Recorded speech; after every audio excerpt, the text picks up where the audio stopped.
یہ جملہ جو ہے نا یہ وہی آدمی کہہ سکتا ہے جس کی اپنی نالج اتنی زیادہ ہو.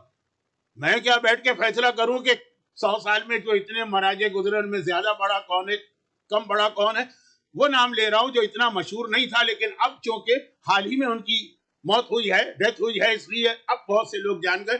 آیت اللہ العظمی شیخ اسحاق فیاض, ان سے میرا ایک بہت ہی کلوز ریلیشن حج کے حوالے سے تھا. پرانے لوگ ہیں ان کو یاد ہوگا کہ 40-50 سال یہ آغا خوئی کی طرف سے حج پہ جاتے تھے مسائل بتانے کے لیے, اور میں بھی کراچی سے آتا تھا. تو یہ ان کا جملہ کہ 100 سال میں اتنا بڑا مرجع کوئی نہیں گزرا ہے. وہ تو اس سے بھی زیادہ کہتے تھے لیکن میرا موضوع آج کا یہ نہیں ہے, چھوڑ دیتا. چلے جائیے, سامنے ہی تو کمرہ ہے, ان کی قبر ہے, ان کے داماد جن کا پرسوں تذکرہ آیا ان کی قبر ہے, ان کے بیٹوں کی قبر ہے. فاتحہ ہی تو پڑھنا ہے 5-7 منٹ کی بات. تو خیر, ایک تو اس لیے. دوسرا یہ کہ کبھی کبھار لوگ ایک سوال کر لیتے ہیں, بات بہت زیادہ لمبی ہو رہی ہے جبکہ میرے پاس آج کی شب جمعہ اصل موضوع بھی شروع کرنا, شب جمعہ کی بھی بات کرنا, لیکن یہ بات آج مکمل ہو جائے, اس کا بھی شب جمعہ سے تعلق. اکثر لوگ ایک سوال کیا کرتے ہیں, اچھا دیکھیے بعض چیزیں بالکل سامنے کی ہوتی لیکن آدمی جو ہے نا وہ اس کو توجہ نہیں کرتا ہے, اس کو بھول جاتا ہے. اہم ترین دعا, پرابلم کا سلوشن اور اہم ترین عمل نماز شب ہے, واجب فرض نمازوں کے بعد. اس نماز کی اہمیت کے لیے ایک ہی جملہ کافی کہ ہم پر اور آپ پر روزانہ ڈیلی 5 نمازیں واجب ہیں. رسول خدا پہ ڈیلی 6 نمازیں واجب تھی, اور وہ 6ٹھی نماز جو ان پر واجب تھی وہ ہے وَمِنَ اللَّيْلِ فَتَهَجَّدْ بِهِ فَعَسَىٰ رَبُّكَ يَبْعَثَكَ مَقَامًا مَحْمُودًا, سورہ بنی اسرائیل کی آیت نمبر 78-79. اے رسول تم نماز شب بھی پڑھا کرو, اس کے ذریعے اللہ تمہیں مقام محمود دے گا جو قیامت کا سب سے ہائی اسٹیٹس ہے. یہ نماز شب کا بینیفٹ قرآن وہیں پہ بتا رہا, اور یہ رسول خدا پہ واجب تھی, ہمارے اور آپ کے لیے سنت مؤکدہ. اب نماز شب کی اہمیت ہر ایک کو پتہ ہے, لیکن چونکہ میں آپ کے ماحول سے تو واقف نہیں ہوں, ہمارے یہاں یہ کراچی میں رہا, آسٹریلیا ہے وہاں رہا, شب قدر کے اعمال ہیں تو لوگ ایک لسٹ بناتے ہیں کتاب میں سے کہ کیا کیا اعمال ہیں, 1 2 3 4 5 ایک ایک عمل کرتے جاتے ہیں, ٹک لگاتے جاتے ہیں. کیونکہ شب قدر کے اعمال میں نماز شب نہیں لکھی ہوئی تو سارے اعمال کرتے نماز شب ہی چھوڑ دیتے, جبکہ سب سے اہم عمل تو وہی, اور اس کو لکھنے کی ضرورت ہی نہیں. وہ تو ہر ایک کو پتا ہے جو سارا سال اہم ترین عمل وہ اس رات کو کیسے اہم نہ ہو. تو ایسے ہی ہے کہ جیسے کوئی کہے کہ بھائی شب قدر کے اعمال میں فجر کی نماز نہیں لکھی ہے اس لیے آج فجر کی نماز نہیں پڑھوں گا. وہ تو جو چیز پورا سال اہم ترین, تو نماز شب اہم ترین نماز ہے, پیغمبر پر واجب ہے. ہر وہ رات جس میں آپ اعمال کرتے ہیں, چاہے وہ شب قدر ہو, شب عرفہ ہو, 15 شعبان ہو, نماز شب تو ہے. اور آج کی رات شب جمعہ, یعنی جس کو پورا ویک موقع نہیں ملے, گرچہ اسلام نے کتنا آسان کر دیا, آپ ڈرائیونگ کرتے ہوئے بھی نماز شب پڑھ سکتے ہیں. آپ فجر کے بعد قضا کی نیت سے بھی نماز شب پڑھ سکتے ہیں, لیکن یہ بات کہیں اور جا رہی ہے. اور حجت الاسلام والمسلمین مولانا سید محمد رضی صاحب, آپ سارا سال ان سے استفادہ کرتے, تفصیل وہ بتائیں گے. تو خلاصہ یہ کہ اس میں کبھی کبھار جو لوگ نماز شب ریگولر نہیں پڑھتے ایک سوال کرتے کہ مولانا اس کی آخری رکعت میں, اور یہ بھی آپ کو معلوم ہے کہ شارٹیسٹ یہ ہے کہ پورا نہ پڑھ سکو تو آخری ایک رکعت پڑھ لو. میں تفصیل میں نہیں جا رہا ہوں, بات تو کہیں اور جا رہی ہے, پورا ٹاپک ہی چینج ہو رہا ہے. اس میں 40 مومنین کے نام لے کے ان کے لیے دعائے مغفرت کرنا, دعا کرنا, زندہ اور مردہ. تو بعض لوگوں کو 40 کا جو فگر ہے نا بہت بڑا لگتا ہے, یہ پورا نہیں ہوتا. اب روزانہ تو 40 کا نام لینا بہت مشکل ہے. جیسے جو لوگ ریگولر زیارت عاشورہ پڑھتے ہیں روزانہ, ان کے لیے 100 مرتبہ لعنت اور 100 مرتبہ سلام ذرا مشکل ہوتا ہے. تو اس کے لیے خود امام نے ہی کچھ شارٹ کٹ بتایا. جو امام شارٹ کٹ بتائے وہ اسلام, جو ہم اور آپ شارٹ کٹ نکال لیں وہ منافقت. خیر, تو خلاصہ یہ ہے کہ امام نے ہی کچھ شارٹ کٹ بتایا, تو اس میں سے کہ 100 دفعہ کے بدلے یہ کر لو وہ کر لو, بات کہیں جائے اور نہ چلی جائے. نماز شب میں 40 کے نام لینا ہمیشہ تو ممکن تو ہے, مشکل ہوتا ہے. کم از کم شب جمعہ, چلے عام شب جمعہ نہ صحیح شب قدر, تو اس کے اندر کبھی کبھار ان مراجع کو بھی یاد کر لیا کریں. نام سنتے رہیں, کان میں پڑے رہیں یہ نام. تو کبھی علامہ ہلی کو آپ نے نماز شب کے قنوت میں یاد کر لیا, کبھی شیخ طوسی کا آپ نے نام لے لیا, کبھی آپ نے شہید اول اور شہید ثانی کا نام لے لیا, اور کبھی آپ نے ان مراجع کا نام لیا جن کی تقلید میں آپ تھے, یعنی جنہوں نے ڈائریکٹ آپ کو سروس دی. تو یہ اس لیے بھی میں نام لیتا رہتا ہوں کہ شاید کسی مومن کو نماز شب پڑھتے ہوئے کبھی خیال آ جائے کہ چلو میں نے باپ کا نام لیا, ماں کا نام لیا, دادا دادی نانا نانی, مہاراج کا بھی نام لے لو, کسی ایک کا لے لو, 2 4 5 کے نام لے لو. اب آ جائیے اسی نماز شب کے حوالے سے شب جمعہ کا پہلا میسج یہ کہ نماز شب جو ہے نا, یہ اسلام کی, یعنی اگر فرض نماز سے کمپیئر میں نہیں کرتا تو میں کہتا کہ سب سے اسٹرانگ نماز, فرض نمازوں سے بھی شاید زیادہ. شاید میرے لفظ کے اوپر توجہ دیجیے گا, میں یہ بات پورا 100% نہیں کہہ رہا ہوں, لیکن اتنی اس کی اہمیت. قبولیت دعا, نماز شب کا جو قنوت ہوتا ہے آخری رکعت کا, اس میں آپ اپنے پرابلم اللہ کے سامنے پیش کریں, اپنی حاجتیں پیش کریں. ہمارے یہاں یہ چیز بہت مشہور ہو گئی کہ مثلا مولا علی نے آقا عباس کو نماز شب کے قنوت میں مانگا. اب مجھے نہیں معلوم کہ یہاں یہ پڑھا جاتا ہے کہ نہیں, لیکن ویسے اس وقت انڈیا اور پاکستان کے بیک گراؤنڈ کے اندر یہ بہت پڑھا جاتا ہے. اور آقا حسین نے ننھی سکینہ کے لیے اللہ سے دعا کی نماز شب میں مثلا. تو اب وہ روایت ہے کہ نہیں ہے اس کو اپنی طرف ایک جگہ رکھی, لیکن نماز شب کی دعا. اور یہ تو ہر ایک نے سنا ہے کہ آقا حسین نے آخری رخصتی کے وقت اپنی بہن زینب سے کہا تھا کہ بہن زینب نماز شب میں مجھے نہ بھولنا. یہ ہمارے آپ کے لیے نہیں ہے, یہ حسین و زینب کا اسٹیٹس. بار بار ایک جملہ کہتا ہوں کہ بعض ایسے خاص عمل ہوتے ہیں جو کتاب میں لکھے ہوئے ہوتے ہیں, کسی خاص آدمی کو دیے گئے. ہر آدمی وہ نہیں کر سکتا, اس کا فائدہ نہیں ہوگا, بلکہ ہو سکتا ہے کبھی ہو سکتا ہے میں پاسبل پروبیبلی کبھی نقصان بھی ہو سکتا ہے. تو خیر جناب زینب سے یہ خواہش ظاہر کی تھی کہ میرا نام لینا. تو نماز شب کا قنوت, لاسٹ قنوت, جس میں 40 مومنین کے نام لینا ریکمینڈڈ ہے, ضروری تو نہیں, ایک کا بھی نام نہ لے پھر بھی ہو جائے گی نماز شب. لیکن اس میں اپنے پرابلم, شب جمعہ شب دعا بھی 3 4 دفعہ یہ لفظ آ چکا ہے کہ شب جمعہ اللہ نے دعا کو خاص ایک اسٹیٹس دیا, دعا قبول ہوتا ہے. تو آپ کے پرابلم ہیں اور ہوں گے, ہر ایک کے ہیں. میں نے بار بار کہا کہ کوئی مومن اس سے نہیں بچ سکے گا. اس کا نیکسٹ اسٹیج ابھی کل یا پرسوں شروع ہوگا. نماز شب, اچھا نماز شب سنت نماز, چنانچہ اس میں آپ کو جو پرابلم دنیاوی ہے اپنی اپنی لینگویج میں بھی آپ کہہ سکتے ہیں, اردو میں, گجراتی میں, پنجابی میں, سرائکی میں, اور سب سے اہم انگلش میں. اللہ انگلش جانتا ہے, اس میں آپ یقین رکھیے, وہ سن انگلش سمجھ لے گا اللہ. کوئی ضرورت نہیں پڑے گی ہم جیسے جاہلوں کی طرح سے کہ ہم پوچھیں اس کا مطلب کیا ہے. یہ جملہ میں نے اس لیے کہا کہ واجب نماز کے قنوت میں کیا ہم اپنی زبان میں دعا مانگ سکتے ہیں؟ اس میں مراجع میں اختلاف. اور جب مراجع میں اختلاف ہونا تو اس کو ہیبٹ نہیں بنائیے. اگر آپ ہیبٹ بنا لیں گے تو جس مرجع کا یہ فتویٰ تھا جب ان کا انتقال ہو گئے, نئے مرجع آئے گا تو آپ کو ان کا فتویٰ تو نہیں معلوم ہوگا, اور آدمی اس طرح چیک بھی نہیں کرتا ایک ایک عمل کو, تو وہ پرابلم ہوگا. تو نماز واجب نماز کو چھوڑ دیجیے, گھر کے اس میں بھی بعض نے پرمیشن دی ہے لیکن چھوڑ دیجیے. سنت نماز میں تو سب اجازت دیتے ہیں. خیر, تو یہ شب جمعہ شب دعا ہے. نماز شب کے قنوت میں اگر آپ دعا, ایک جملہ بس کہہ کے اپنے اصل موضوع پر آنے کی کوشش کروں گا. کوشش تو میں 2 دن سے کر رہا ہوں لیکن اب تک تو فیل رہا ہوں. اور وہ جملہ یہ کہ نماز شب کے قنوت کی اتنی اہمیت اس لیے کہ جو جملہ مولائے متقیان کا برادران اہل سنت کی کتابوں میں لکھا ہوا, ہمارے نزدیک تو وہی بات تھی جو میں نے کہا تھا نا, کعبے پہ نگاہ ڈالیں گے تو دعا قبول ہے. ان کے یہاں یہ کہ پہلی نگاہ, ہمارے یہاں یہ کہ ہر نگاہ جب بھی دیکھیں گے. تو اس میں بھی ہمارے یہاں تو یہ مولا کا جملہ ہے یہ ہر وقت کے لیے, لیکن ان کے یہاں خاص یہ ہے جب بت شکنی ہوئی.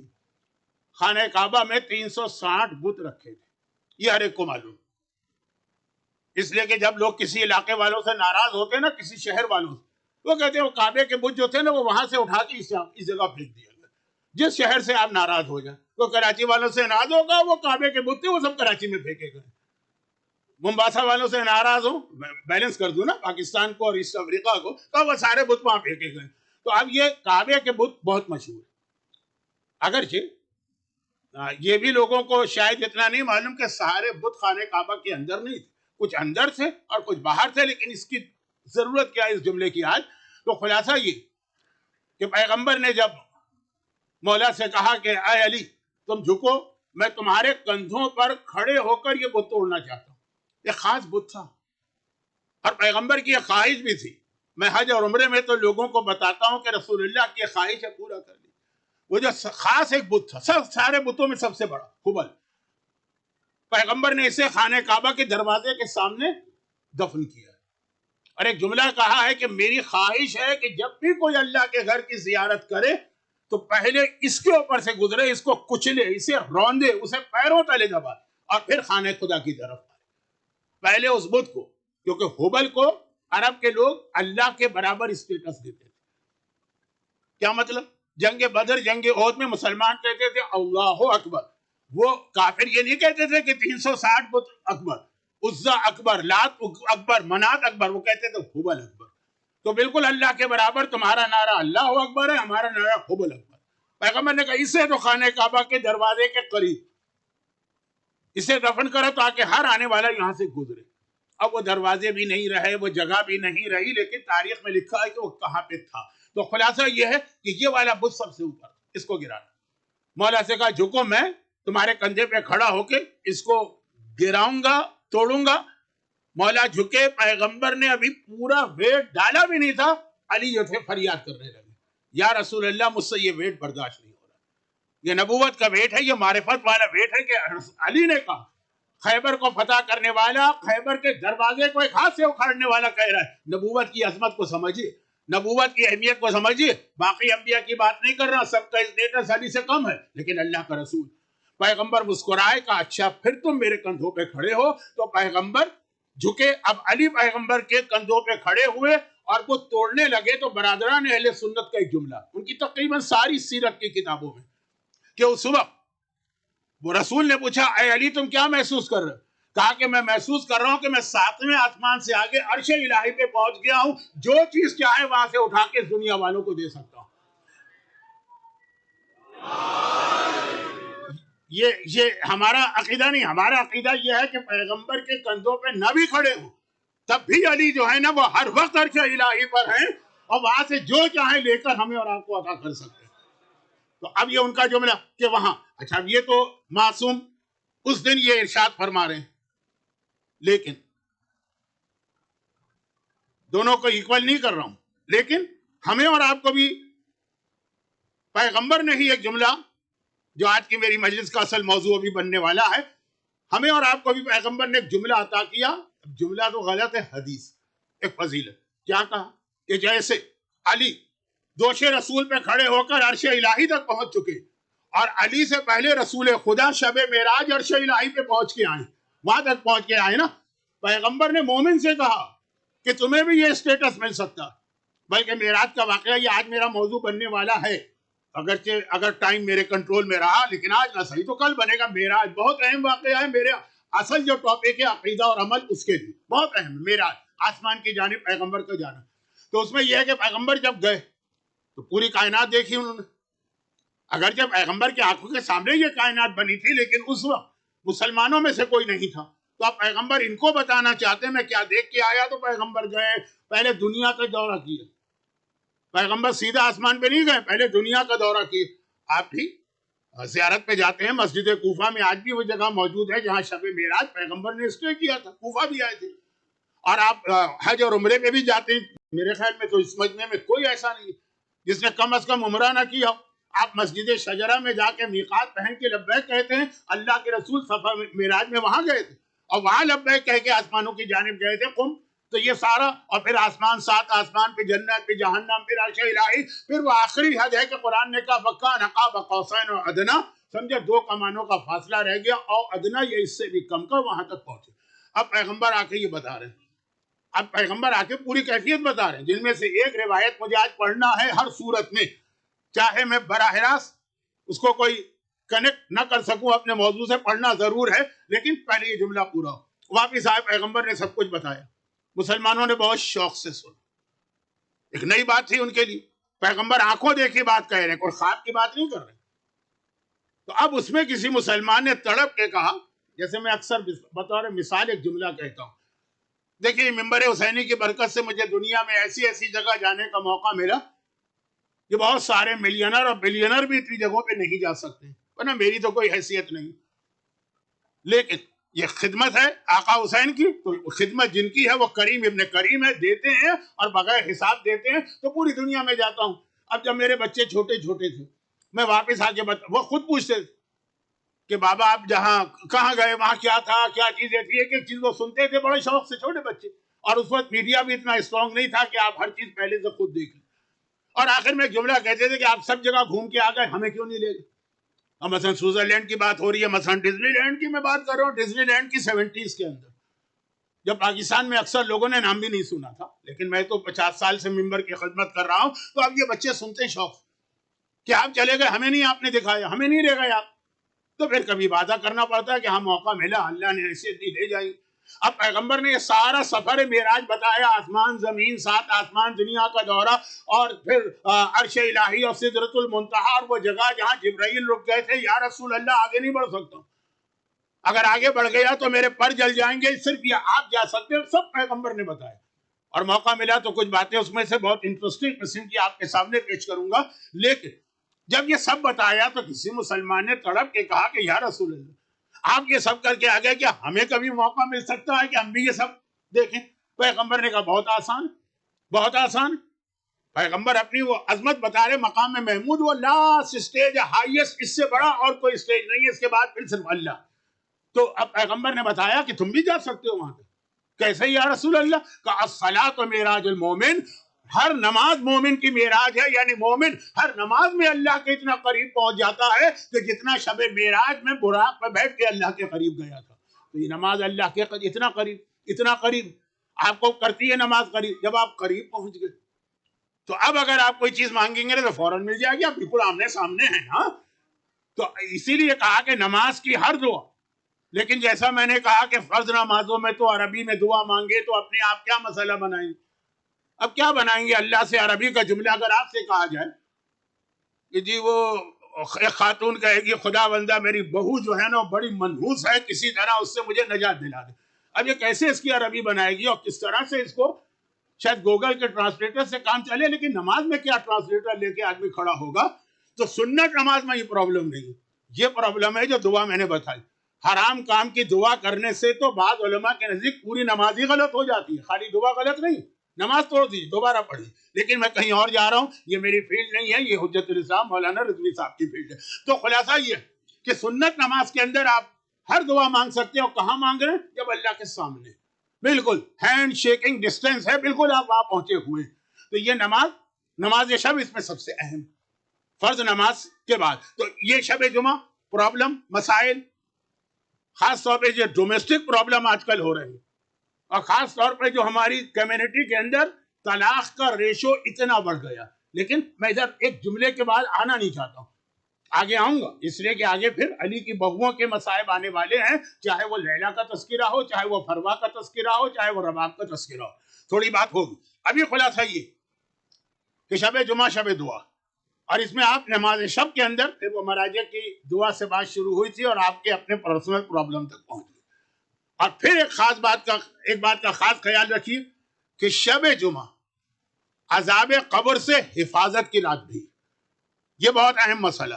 اللہ کا رسول جب معراج کا سفر کر کے واپس آیا, اصل بات تو بعد میں ہوگی معراج کے بارے میں, لیکن ایک چھوٹی سی روایت بہت بڑی, میں اس کو شارٹ کر رہا ہوں ٹائم کو دیکھتے ہوئے.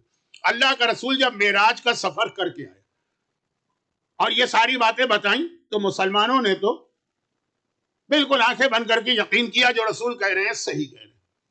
لیکن سب سے زیادہ کافروں کو مذاق اڑانے کا موقع اسی پہ ملا, اور خاص طور پر چند دنوں کے بعد پیغمبر نے ہجرت بھی کی. بھائی سفر معراج میں پیغمبر کو ہجرت کا حکم ملا تھا. ہجرت تو آپ کو ہر ایک کو معلوم, یہ جملہ بھی آپ کی توہین ہے. ہجرت 1448 ہجرت کو اتنے سال گزرے. یہ ہجرت کا حکم کب ملا؟ معراج کی آیت پڑھیے سورہ بنی اسرائیل میں, قل رب ادخلنی مدخل صدق واخرجنی مدخل صدق واجعل لی من لدنک سلطانا نصیرا. یہ کیا دعا ہے کہ خدا بندہ یہاں سے مجھے خیریت کے ساتھ نکال اور وہاں پہ خیریت کے ساتھ پہنچا. یہ معراج کا حکم ملا. تو اب پیغمبر چند دنوں بعد ہجرت کی. کتنے دن لگے پیغمبر کو؟ 12-13 دن لگے مکے سے مدینے جانے. اور قریش کو موقع ملا باتیں بنانے کا, کہو دیکھو یہ آدمی مکے سے مدینے جانے میں 12 دن لیتا ہے, اور زمین سے آسمان پہ گیا, جنت جہنم 7 آسمان عرش الہی سدرۃ المنتہا, یہ سب دیکھ کے آ گیا ود ان سیکنڈز. پیغمبر کا اتنا مذاق اڑا اس سفر معراج کی تفصیل، کیونکہ پیغمبر گئے بھی کتنے جلدی سے. اب میں اس وقت وہ جملے کہنا نہیں چاہتا، جو اصل روایت ہے وہ رہ نہ جائے، تو خلاصہ یہ کہ بہت مذاق اڑا. لیکن جو صحیح مسلمان تھے آنکھیں بند کر کے یقین کرتے چلے گئے. مگر عجیب بات، 1400 سال پہلے کے مسلمان یقین کر رہے ہیں، آج کا مسلمان سب سے زیادہ کافروں کے انداز میں معراج کے سفر کا مذاق اڑاتا ہے، پورے سفر کا نہیں. ہمارا یہی ایک پرابلم ہے، جو قرآن کی آیت ہے پورے داخل ہو اسلام میں، یا چھوڑ دو اسلام یا لے لو پورا. آدھا آدھا نہیں چلے گا، آدھا تیتر آدھا بٹیر، لیکن یہ تو بہت مشکل اردو ہو جائے گی آپ کے لیے. تو خلاصہ یہ کہ معراج کا سفر سب سے زیادہ آج مذاق اس بات کا اڑایا جاتا. میں بدنام اس بات پہ ہوں، آپ کو شاید معلوم نہیں، میں بہت بدنام. میں قبر والا باپو بھی کہلاتا ہوں، میں ڈراکولا آف اسلام بھی کہلاتا ہوں، میں ملا جہنم بھی کہلاتا ہوں، میں داروغہ عذاب بھی کہلاتا ہوں. کیوں؟ معراج کی روایت سے. اب معراج میں جو وہ باتیں ہیں جو مومن کو سوٹ کرتی ہیں.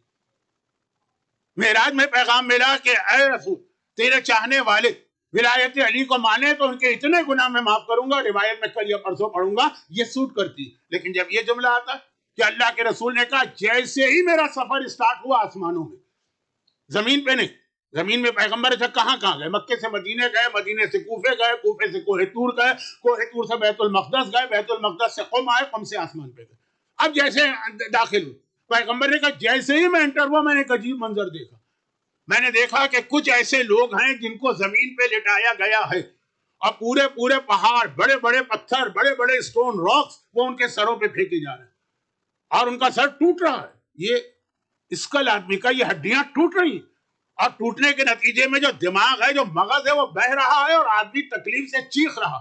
اور ایک مرتبہ نہیں، بار بار بار بار بار بار یہ سر ٹوٹتا ہے. یہ سر اللہ دوبارہ بنا دیتا اسی وقت. جیسے آپ نے دیکھا ہو نا کہ وہ جگسا یا پزل ٹائپ کے کھیل ہوتے ہیں، بچے ملاتے ہیں، جوڑتے ہیں، لیگو ویگو، اور اس کے بعد توڑتے ہیں، پھر جوڑتے ہیں، وہ ہو رہا. پیغمبر رحمت للعالمین یہ منظر دیکھا. پیغمبر، یہ لفظ میں توہین رسالت کی نیت سے نہیں کہہ رہا، برداشت نہیں کر سکتے، فوراً آگے بڑھ گئے.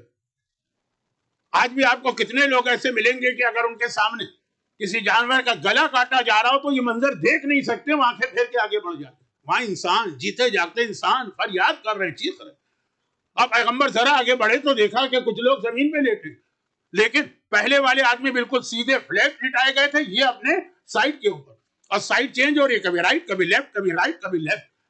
اور قریب سیسا ایک میٹل ہوتا ہے لیڈ، اس کو اتنا گرم کیا جا رہا ہے کہ وہ بالکل پگھل کے پانی بن رہا ہے، وہ ان کے کانوں میں ڈالا جا رہا ہے.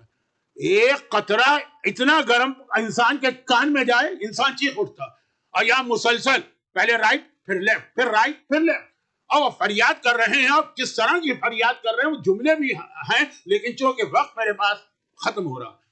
اور پیغمبر کہہ رہے کہ منظر برداشت نہیں ہوا پیغمبر سے. یہ رحمت للعالمین ہے، یہ کیسے یہ منظر دیکھیں اور آگے بڑھ. کہہ رہے میں جیسے ہی آگے بڑھا میں نے دیکھا کہ کچھ چھوٹے چھوٹے چیمبر بنے ہوئے، بہت ساری احادیث. اس کا جو امپیکٹ ہے نا، جو افیکٹ ہے نا، وہ ختم کر دیا. کس چیز نے؟ اب اس کو آپ جوک کے طور پہ نہ لیجئے گا کہ معلوم ہے کہ میری مجلس کا بھی اثر ختم ہو جائے.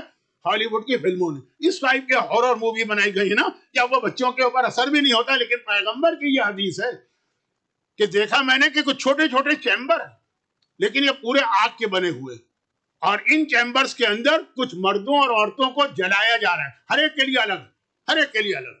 جیسے ہم کبھی کبھار ایئر لائن میں جاتے ہیں، خیر ہمیں تو یہ موقع نہیں ملا ہے، ایک آدھ مرتبہ کوئی سینٹر والوں نے خدمت کر دی کہ بزنس کلاس اپ گریڈ کر دیا یا فرسٹ کلاس، ورنہ تو ہم سے کہا جاتا ہے چیپسٹ ایئر لائن کا چیپسٹ ٹکٹ ڈھونڈ کے آئیے گا. تو خیر تو یہ ہے کہ وہ چھوٹے چھوٹے کمرے ہوتے ہیں، اس کے اندر آدمی اکیلا پرائیویسی میں بیٹھا. ایسے چھوٹے چھوٹے آگ کے بنے ہوئے چیمبر ہیں کہ آگ سامنے پیچھے، بالکل انسان کے سائز کی آگ، یعنی فائر کا بنا ہوا لباس پہنایا گیا، وہ چیخ رہے ہیں، فریاد کر رہے ہیں. ایک حدیث ہے مولا کی کہ کسی نے کہا تھا کہ یا امیر المومنین، میں بہت ارادہ کرتا ہوں کہ گناہ نہیں کروں گا، لیکن جب وقت آتا ہے تو مجھ سے گناہ ہو جاتا ہے. کوئی ایسا مجھے ٹرین کیجئے کہ گناہ سے میں رک جاؤں، گناہ سے رکنے کی ٹریننگ. مولا نے کہا بہت آسان، اپنے کچن میں جاؤ، آگ گرم کر، آگ روشن کر، جب وہ فل جو ہے اس کا ٹیمپریچر ہو جائے اس میں جا کے بیٹھ جا. جتنی دیر اس کو برداشت کر سکے اتنی دیر کا گناہ کر لینا. اگر وہ 2 منٹ کی آگ برداشت ہو جائے تو 2 منٹ کا گناہ کر لینا. اگر 1 منٹ کی آگ بڑھ پورے فل ٹیمپریچر کے ساتھ جب ہو تو جتنی دیر کی آگ، تو مولا یہ کیا کہا بھائی جو تو کر رہا ہے اس کے نتیجے میں تو آخرت اور قبر کی آگ میں جلایا جائے گا نا. ٹریننگ یہی کہ تم اللہ سے کہہ رہے کہ اے اللہ اتنی آگ تو میں ٹالریٹ کر سکتا ہوں تو اتنا گناہ بھی میں کر لوں گا. یہ مولا کی حدیث ہے، بہت سیریس حدیث. اور یہ بات ہو رہی ہے دنیا کی آگ کی. کوئی فرق ہے؟ جی ہاں، قرآن کریم کی ایک آیت کے بہت علماء کے اعتراضات ہیں، جواب ہے نارن حامیہ. قرآن کی بہت مشہور آیت ہے نارن حامیہ، آخرت کی آگ گرم آگ ہوگی. راوی نے پوچھا مولا ہر آگ گرم ہوتی ہے، آگ کا تو کام ہی ہے گرم.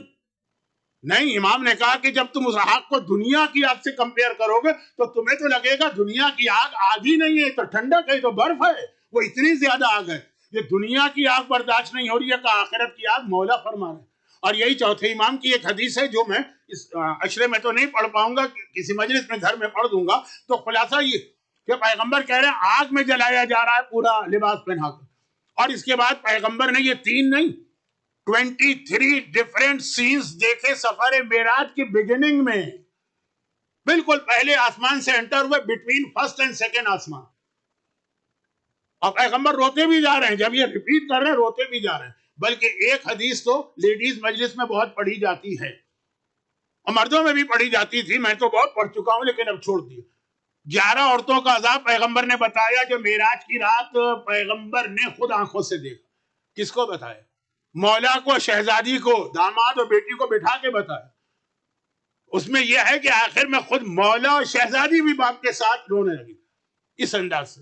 تو اب یہ پیغمبر کی پوری حدیث تو نہیں ہے، ٹائم ہی نہیں رہا میرے پاس، لیکن شب جمعہ کی وجہ سے میں نے کہا تھوڑا صحیح لیکن آج ذکر ہو جائے. چنانچہ جب پیغمبر نے حدیث مکمل کی تو لوگوں نے جو سن رہے اور یقین کے ساتھ سن رہے ہیں، میں نے کہا نا کہ اس وقت کا مسلمان یقین کر رہا ہے، ابو جہل مذاق اڑا رہا ہے. آج کا مومن بھی مذاق اڑاتے ہیں کہ مولانا 21 سینچری میں یہ عذاب آپ ہم کو بتا رہے ہیں تو بچوں جیسی چیزیں.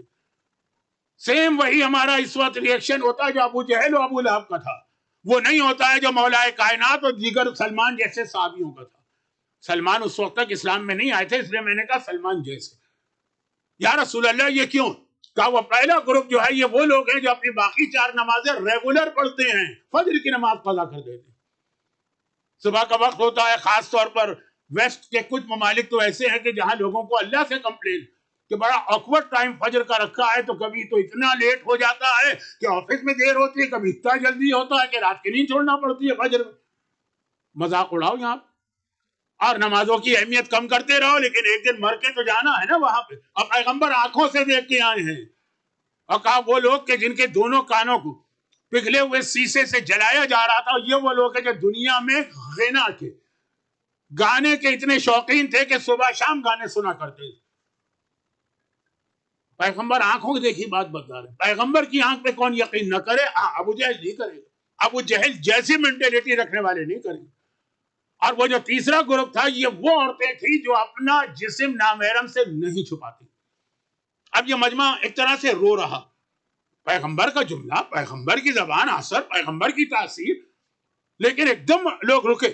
میں نے کل بھی ایک جملہ کہا تھا، اصحاب رسول و اصحاب ایمان جو مخلص ہیں انہیں آپ یہ نہ سمجھے کہ بہت ہی بے وقوف تھے، نعوذ باللہ، یہ بہت ہی سمپل تھے، یا اس وقت ان کا ذہن ایسا نہیں تھا جیسا ہمارا ہو گیا. فوراً کہا یا رسول اللہ مگر آپ نے تو کہا تھا کہ آگ کے اس چیمبر میں کچھ عورتوں اور مردوں کو جلایا جا رہا ہے، تو یہ غلطی تو عورتوں کی تھی نا بے حجاب کا؟ نہیں، وہ مرد بھی کہ جو اپنے گھر کی خواتین کی بے حجابی پہ راضی ہے. ایک تو یہ ہے کہ آپ خاموش ہیں اس لیے کہ آپ کچھ بول ہی نہیں سکتے. کچھ ملکوں کے قانون ایسے ہیں کہ آپ کچھ نہیں بول سکتے ہیں، کچھ ملکوں میں، پاکستان میں قانون ایسا نہیں، لیکن ماحول ایسا بنا دیا گیا کہ ذرا آپ نے اپنی بیوی سے کہا حجاب کرو، ایسا ڈانٹے گی کہ اس کے بعد 1 ہفتے آپ بستر سے نہیں اٹھیں گے. تو اب یہ ہے کہ یہ تو مجبوری ہوگی، آپ نے اپنا فریضہ ادا کیا یا نہ بھی کیا، خاموش رہے. لیکن جہاں راضی ہیں، راضی نہیں، چھوٹا جملہ. ایک طلاق تو ابھی کراچی میں ہوئی تھی صرف اس بات پر کہ بیوی حجاب کر رہی ہے اور شوہر نے کہا اگر حجاب کرنا ہے تو میرے گھر میں نہیں ہے، طلاق طلاق طلاق کہہ کے رخصت کیا. یعنی یہ تو میں نے محاورتاً کہا ایک طریقہ ہوتا ہے طلاق کا. تو خلاصہ یہ آنکھوں سے دیکھ کے آئے پیغمبر اور کہہ رہے ہیں کہ یہ جو تم دنیا کے عیش و آرام میں کھو کر بھول گئے کہ ایک دن مرنا ہے اور قبر میں جانا، باقی دنوں میں یاد نہیں کر سکتے، شب جمعہ ضرور یاد کر لینا کہ عذاب قبر برحق ہے عذاب قبر آئے گا اب گناہگار کے اوپر. ہاں یہ روایتیں پڑھنے کا مقصد یہ ہے کہ ٹائم سے پہلے آدمی کو پتا چل جائے تاکہ وہ احتیاط کرے. ابھی توبہ ہے اور اہل بیت کا وسیلہ، دو چیزیں مل کے ہمیں اور آپ کو نجات دلاتی ہیں. تو جہاں آج آپ اپنے مرحومین کو یاد کر کے ان کے لیے فاتحہ پڑھتے ہیں، نماز مغفرت والدین پڑھتے ہیں، کچھ لوگ مرحومین کے لیے مجلس بھی کراتے ہیں شب جمعہ، تو کیوں؟ اسی لیے کہ اگر وہ کسی عذاب میں مبتلا ہیں تو ان کا عذاب ختم ہو جائے. تو اپنے آپ کو بھی یاد کیجیے کہ ایک دن اس مرحلے سے ہمیں بھی گزرنا. چلے وہ دنیا سے گئے، آپ نیک بیٹے، آپ نیک اولاد، آپ نے ان کو یاد کی. آپ دنیا سے جائیں گے، خدا معلوم آپ کی اولاد آپ کو یاد کرے کہ نہ کرے. آج تو 21 سینچری ہے نا، زندگی میں باپ اور ماں کو یاد نہیں کرتے، مرنے کے بعد کون یاد کرے گا؟ اپنی زندگی میں اپنے ہاتھوں سے تیاری کر کے جائیے. اور یہاں پہ ایک بات اور ذہن میں رکھیے، اور وہ یہ کہ ساری کی ساری چیزیں جو روایت میں پوری پڑھتا 23 والی تو زیادہ اثر ہوتا، لیکن ٹائم نہیں تھا. وہ شب جمعہ آج نکل جائے گی، اس لیے میں نے صرف ایک حصہ پڑھا، اور وہ 3 بڑے کامن گناہ شروع میں ہی پیغمبر نے یہ 3 گناہ دیکھے. پھر آگے ہیں اور بھی گناہ ہیں، لیکن یہ تو بہت کامن، بے حجابی اور گانا. دیکھیے میں میوزک کی بات نہیں کر رہا ہوں، music is a different thing, غنا از اے ڈفرینٹ تھنگ. اور مولانا رضوی صاحب تو آپ کو بتاتے رہتے ہیں، اور نماز فجر بہت کامن گناہ. لیکن اس میں نے جملہ کہا کہ ابھی آپ کے پاس وقت ہے اپنے لیے بھی، اور آپ کے پاس وقت ہے اپنے والدین کے لیے بھی. بہت تیزی سے وقت میرے ہاتھ سے نکل رہا ہے کہ مجھے جلدی سے بات ختم کرنا ہے. چھوٹی سی مثال دوں تاکہ بات واضح ہو جائے. کراچی میں ایک صاحب نے اپنا مکان ابھی حال سے مطلب 2 سال پہلے سیل کیا. مکان کی ویلیو تھی پاکستانی 10 ملین، انہوں نے اس کو سیل کیا 5 ملین. 10%، 5% نہیں، 50% سے بھی لیس. اور اس وقت اور اس علاقے میں جہاں مکان کی ویلیو بہت تھی. میں نے اس سے پوچھا بھائی آپ کو کیا ہوا ہے؟ کہا مولانا میرا باپ گرفتار ہو گیا ہے، جیل کے اندر ہے، اس پہ بہت بڑا کیس چل رہا ہے، مجھے اپنے باپ کو جیل سے نکالنا ہے. اس وقت پراپرٹی کے علاوہ میرے پاس کچھ بھی نہیں ہے. لائر کی فیسیں کتنی ہوتی ہیں، کورٹ کی فیسیں کتنی ہوتی ہیں، مکان بعد میں بن جائے گا، لیکن باپ اس وقت جس پرابلم ہے. چنانچہ جلدی سے اسی طرح میں نے کچھ میڈیکل پرابلمز میں بھی دیکھا. مولانا میرا بیٹا جو ہے مثلا کینسر کا پیشنٹ ہے، یہاں تو علاج فری ہوگا، پاکستان میں تو نہیں فری ہے نا. تو بلکہ آپ میں سے بہت سے لوگ وہاں سے آئے یہاں اسی لیے ہے کہ یہاں پہ ایجوکیشن اور ہیلتھ سسٹم بہت اچھا ہے. تو اب کہا کہ بھائی بیٹا ہاتھ سے نکل رہا ہے، اس کی جان بچانا ہے، مکان کا کیا ہے، یہ آتا رہے گا اور جاتا رہے گا. یہی ہوتا ہے نا. اب اگر آپ کا باپ یا آپ کا بیٹا قبر کے عذاب میں مبتلا، دنیا کی جیل کی تو اتنی زیادہ فکر ہے کہ آپ اپنی پراپرٹی کو بھی آدھا کیا 25% پہ بیچنے کو تیار ہیں کہ فی الحال یہ پرابلم سالو کرو. تو اگر ہمارا باپ آخرت کی جیل میں گرفتار ہے، ہماری اولاد، ہمارا کوئی بلڈ ریلیٹو اس میں گرفتار ہے، اس کے لیے بھی تو فکر کرو. اور اسے ایک طریقہ اسلام نے بتایا ہے، وہ پھر بعد میں آئے گا، آج نہیں. سوچئے اس کے اوپر، غور کیجئے. اور یہاں پہ ایک بات کا خیال رکھیے گا، مگر یہ ساری چیزیں بیکار ہو جائیں گی اگر ایک چیز آپ کے ذہن میں نہ رہے. اگرچہ وہ ہر عقیدے کے بارے میں ہے، لیکن خاص اس عقیدے، ہمارے علماء ایک اور ایگزامپل دیتے ہیں، بہت ہی سمپل سی مثال ہے، میری نہیں علماء کی، سن لی. اور وہ یہ ہے کہ ایسا ہی جو ابھی میں نے آپ کے سامنے جو ٹاپک چھیڑ دیا نا، ایک نوجوان نے کئی علماء سے سنا، تو آخر اس نے وہی سوال کیا کہ میں کیا کروں اپنے باپ کے لیے، میرا باپ تو بڑا گناہ گار تھا. گیا عالم کے پاس، کہا کہ وہ نمازیں نہیں پڑھتا تھا. انہوں نے کہا کہ مرنے کے بعد مرحوم کی نماز پڑھوا لی جاتی. اچھا تو یہ کیا طریقہ ہے؟ انہوں نے کہا طریقہ یہ ہے کہ یہ اتنا پیمنٹ کر لو اور ان کی نماز پڑھوا لو. ٹھیک ہے، تیار. میرا باپ دوسرا ایک آیا، کہا میرا باپ جو تھا وہ کبھی روزہ نہیں رکھتا تھا، تو روزے میں تو روزے کی قضا بھی ہے اور کفارہ بھی ہے. ٹھیک ہے پیمنٹ کرو، دے. مجھے نہیں پیمنٹ کرو، جاؤ انتظام کرو، ایک سسٹم ہے اسلام میں. میرے باپ نے زندگی میں کبھی خمس نہیں دیا، اب میں پریشان ہوں، قبر میں کیا اس پہ گزر رہی ہوگی، کہا تم دے دو. میرے باپ نے فلاں کا مال کھا لیا تھا، اپنے بزنس پارٹنر کا حصہ ضبط کر دیا تھا، میں کیا کروں؟ اس کو راضی کر لو، یہ اس کا پیمنٹ کر کے. اگر وہ معلوم نہیں ہے تو ایک طریقہ ہے رد مظالم. میرے باپ نے اپنے باپ کے مرنے کے بعد جو انہیریٹنس کا مسئلہ ہے، بہنوں کو کوئی حصہ نہیں دیا. اب یہ مختلف لوگ آ کے سوال کر رہے ہیں کہ عالم کے پاس تو یہی ہوتا ہے نا، کسی نے نماز کا سوال، کسی نے روزے کا سوال، کسی نے خمس کا سوال، سارے سوال کا جواب دے. فلاں مومن کی بہت غیبت کرتا رہا ساری زندگی. کہ جاؤ اس سے معافی مانگو. یہ سارا ہے نا. ایک آ گیا یہ سن کے کہ اتنی ساری میرے سامنے والدین کی برائیاں لوگ کر رہے ہیں, اور یہ کہ میرے والد میں بھی یہ خرابی تھی. اس نے آگے کہا کہ مجھے بتا دیجئے کہ میں کتنا پیمنٹ کروں کہ میرے باپ کا گناہ معاف ہو جائے. اچھا بھائی تمہارے باپ کا گناہ کیا؟ نماز کا نہیں, نماز تو پوری پڑھتا تھا, زندگی میں کبھی قضا نہیں کی. روزہ ایک روزہ نہیں چھوڑا. خمس و زکوٰۃ کا ایک پینی یا ایک سینٹ اس کے ذمہ نہیں. کسی کے اوپر ظلم کا ایک ظلم بھی اس نے کبھی نہیں کیا, مجھے تو یاد نہیں. ارے تو کیا گناہ ہے بتاؤ, تو اس کا حل بتائیں گے. کہا وہ مولا علی کی ولایت و امامت کو نہیں مانتا تھا. جواب دیا تو ساری دولت بھی خرچ کر دو, اگر وہ بغیر ولایت علی کی دنیا سے گیا ہوا ہے تو نہ اس کا عذاب ختم ہو سکتا ہے نہ اس کی بخشش ہو سکتی ہے. نماز کے اندر کمی رہ جائے تو طریقہ ہے. میں یہ نہیں کہہ رہا ہوں کہ نماز میں کمی کیجئے, لیکن طریقہ ہے. روزے میں طریقہ ہے, مالی واجبات میں طریقہ ہے, حقوق الناس میں طریقہ ہے. لیکن اگر ولایت اہل بیت اور امامت علی کے بارے میں کوئی شخص قائل نہ رہا تو اس کا کوئی طریقہ نہیں ہے. پھر اس کے لیے قبر میں بھی عذاب ہے اور آخرت میں بھی عذاب ہے. یہ وہ اہم ترین عقیدہ کہ جنہوں نے اس کو مان لیا اس کے بعد پھر ان کی نگاہ میں دنیا کی کوئی حیثیت ہی نہیں رہی. آپ کو مال سے محبت, آپ سے مطلب آپ لوگ نہیں, ایک عام تصور. یہ اتنے گناہ ہوتے ہیں, مال سے محبت ہے یا انٹرٹینمنٹ چاہیے, محبت علی دل میں آ جائے تو آدمی پھر اس منزل پہ آتا ہے, کہتا ہے کہ زندگی سے بھی مجھے موت زیادہ اچھی لگتی ہے اگر علی کے نام پہ آ جائے. اور اس کی بہترین مثال ہمارے سامنے حبیب ابن مظاہر. کتنا خوش قسمت ہے حبیب. آج بھی اس طرح سے کربلا میں حبیب کا روضہ اور قبر ہے کہ لگ رہا ہے کہ جیسے دروازے پہ کوئی سیکورٹی گارڈ یا دربان کھڑا ہوا ہے کہ حسین کے پاس جانا ہے, پہلے یہاں سے پرمیشن لو پھر جاؤ. حبیب کا اسٹیٹس اتنا ہائی کہ بعد روایتوں میں نہیں, اب وقت نہیں رہا روایتیں پڑھنے کا, ورنہ حبیب کا علی سے حسین سے محبت کا رشتہ بچپنے سے شروع ہوا. حبیب بہت چھوٹے سے, 4 سال کی ایج تھی, پیغمبر کے پاس آتے تھے. پیغمبر ان یوزول طریقے سے حبیب کو احترام دیتے تھے 4 سال کے بچے کو. ایسے پیغمبر بچوں سے بہت محبت کرتے تھے, لیکن اس طرح کا احترام. کہ یا رسول اللہ کس لیے؟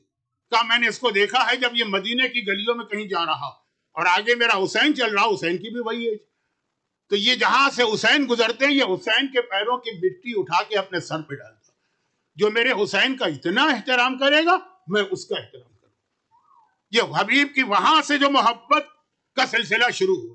کہ آج بھی یاد رکھیے گا کہ جتنے بھی کربلا کے شہید ہیں حسین کی آرمی, اس کا لیڈر کون ہے؟ عباس.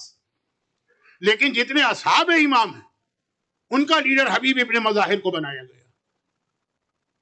حبیب ابن مظاہر کو جب کبھی حسین اپنے کسی شیعہ کو کوئی پیغام دیتے ہیں, حبیب ابن مظاہر, مرنے کی بات کر رہا ہوں, آج کل کے زمانے میں لکھنؤ کا ایک بہت ہی مشہور واقعہ ہے, لیکن اب پڑھنے کا وقت نہیں ہے, موقع ملا تو کل اگر کہ حبیب کی رات تو گزر جائے گی لیکن کل پڑھوں گا, کیونکہ اس واقعے کے اندر ہماری قوم کی اس وقت ایک بہت بڑی خرابی, اس کی طرف اشارہ ہے کل, آج نہیں. لیکن حبیب کے بارے میں آپ کو ایک جملہ ملے گا. ابھی میں نے کہا حبیب کی محبت نہیں, حبیب تو ہیں بچپنے سے حسین کے ساتھ. یہ رسول اللہ کے بھی صحابی ہیں, یہ مولا علی کے بھی صحابی ہیں, یہ آقا حسن کے بھی صحابی ہیں, یہ آقا حسین کے بھی. ہمارے یہاں مشہور ہو گیا کہ حبیب بہت بوڑھے تھے, بہت بوڑھے نہیں تھے, ایج گروپ حسین کا تھا. بہت بوڑھے صحابی کا ذکر میں کل کروں گا مصائب میں. لیکن حبیب کو جو کریڈٹ جاتا ہے, جو ہم سلام کرتے ہیں حبیب کو, تو اگر اس سے زیادہ نہ صحیح تو بالکل ایکول کریڈٹ جائے گا حبیب کی بیوی کو.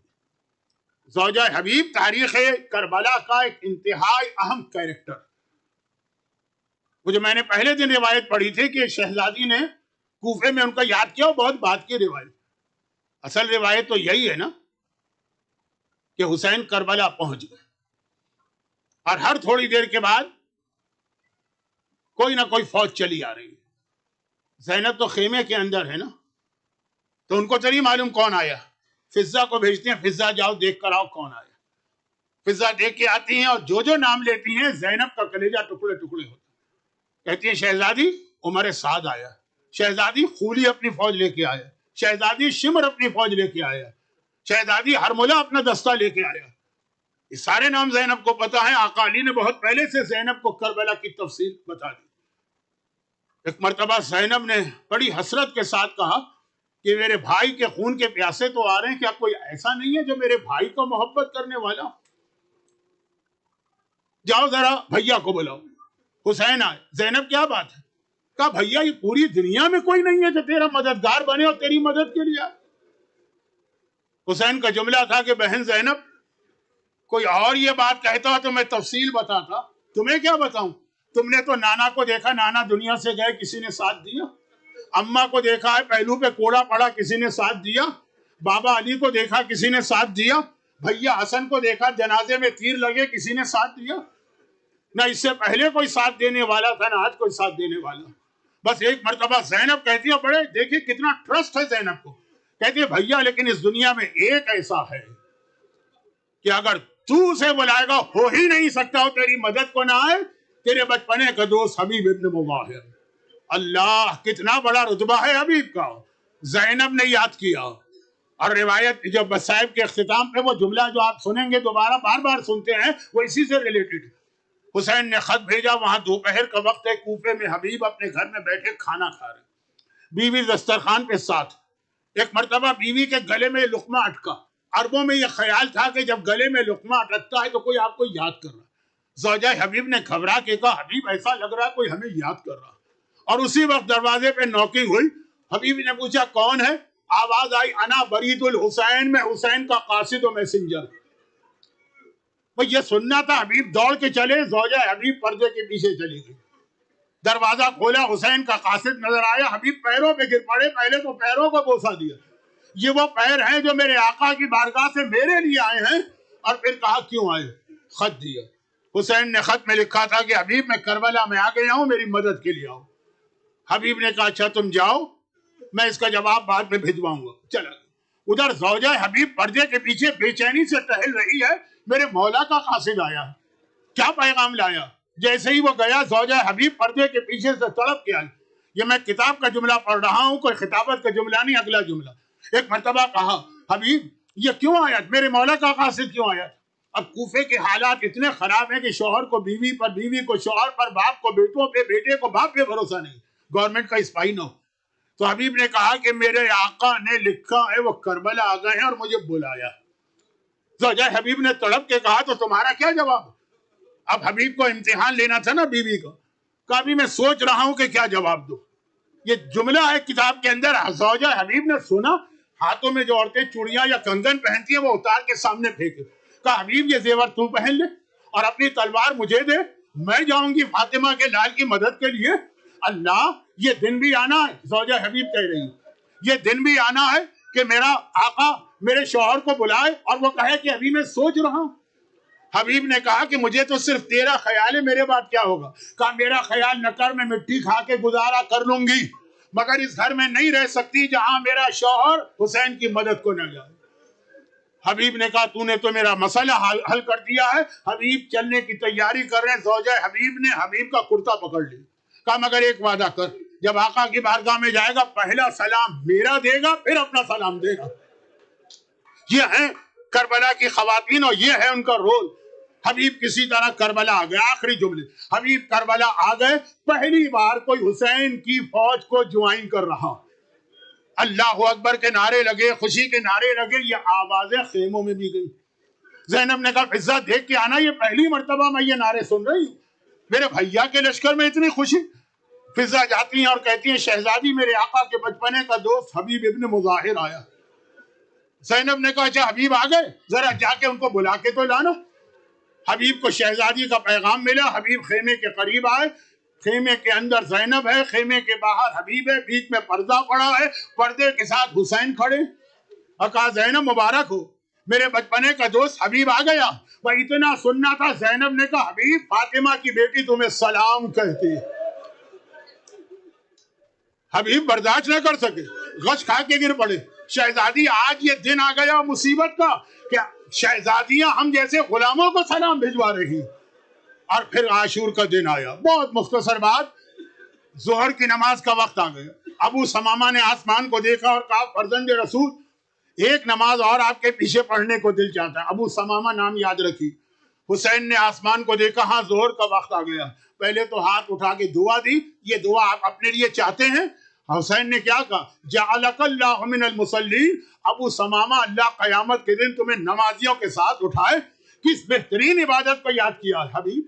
تم تو کوفے والے ہو، لشکر کی میجورٹی کوفے کی ہے، جا کے اتنی دیر کی اجازت مانگ لو کہ ہم نماز پڑھ لیں۔ حبیب گئے، ایک ہی شہر کے رہنے والے لوگ لشکر یزید میں جا کے کہا اتنی دیر کا وقت دے دو کہ نماز پڑھ لیں۔ ایسا توہین آمیز جواب آیا کہ حبیب سے برداشت نہیں ہوا۔ لشکر یزید نے کہا حبیب نماز کا فائدہ کیا، تم لوگوں کی نماز قبول ہی نہیں ہے۔ وہ حبیب ایک مرتبہ ببھر گئے، جلال میں آ گئے، اللہ تم لوگوں کی نمازیں قبول ہو اور رسول کے بیٹے کی نماز قبول نہ ہو؟ وہیں سے آواز دی آقا اب یہ نماز تو آپ کے نانا کے پیچھے جنت میں پڑھوں گا۔ اور حبیب نے جہاد کیا اور حبیب مارے گئے، حبیب مارے گئے۔ 11 محرم کا قافلہ کوفے کے بازاروں میں داخل ہوا۔ زینب کبریٰ کو حبیب کے یتیم نے سلام کیا۔ زینب نے کہا تیری ماں کہاں ہے؟ زوجہ حبیب قریب بیٹھی تھی، کہا شہزادی آپ کی کنیز صبح سے آپ کا انتظار کر رہی ہے، میرا سلام لیجئے۔ لیکن یہ جملہ میں پہلی مجلس میں پڑھ چکا ہوں، لیکن اصل جملہ اس کے بعد اور آخری جملہ ہے۔ اور ادھر چوتھے امام نے ایک عجیب منظر دیکھا۔ حبیب کا ایک جوان بیٹا تھا، ایک مرتبہ اس نے دیکھا نوکے نیزہ پر میرے بابا کا کٹا سر نظر آ رہا ہے۔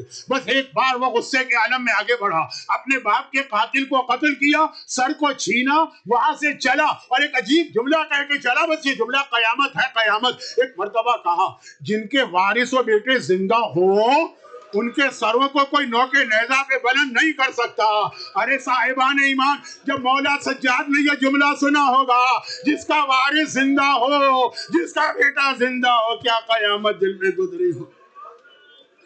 اجرکم اللہ، خداوندہ حبیب ابن مظاہر کی اسی سار و وفاداری کا واسطہ ہم میں سے ہر ایک کو حبیب کی طرف سے آل محمد اور حسین مظلوم کا ایسا ہی وفادار بنا۔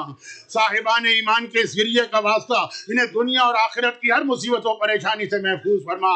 آج کی شب جمعہ حاضرین مجلس سمیت تمام دنیا کے مومنین و مومنات کے خاندان کے مرحومین کی مغفرت فرما، بیماروں کو شفاء کاملہ عطا فرما، حاجت مندوں کی حاجت پوری فرما، اور ہماری سب سے بڑی حاجت پوری فرما کے ظہور امام زمانہ میں تعجیل فرما۔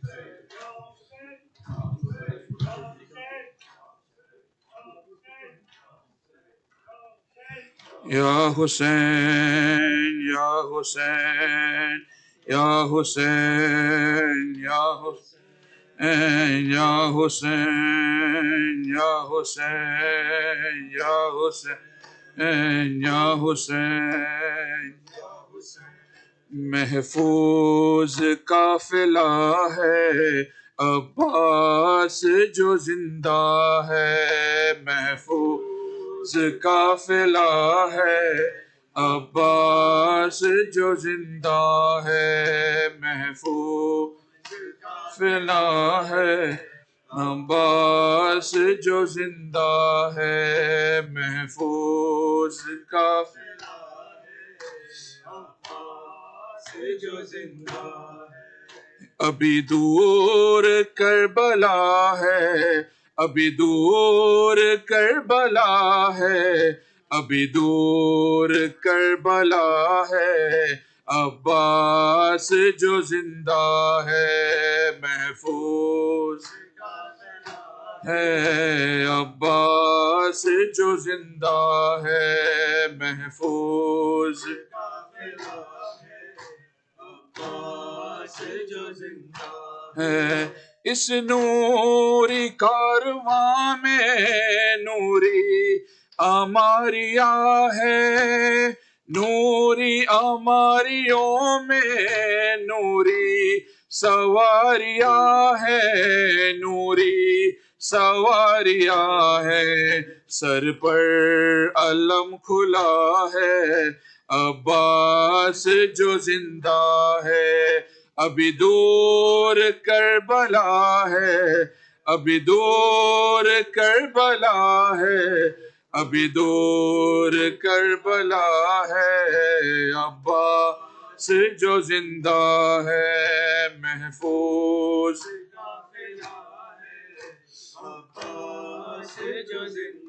نام ہے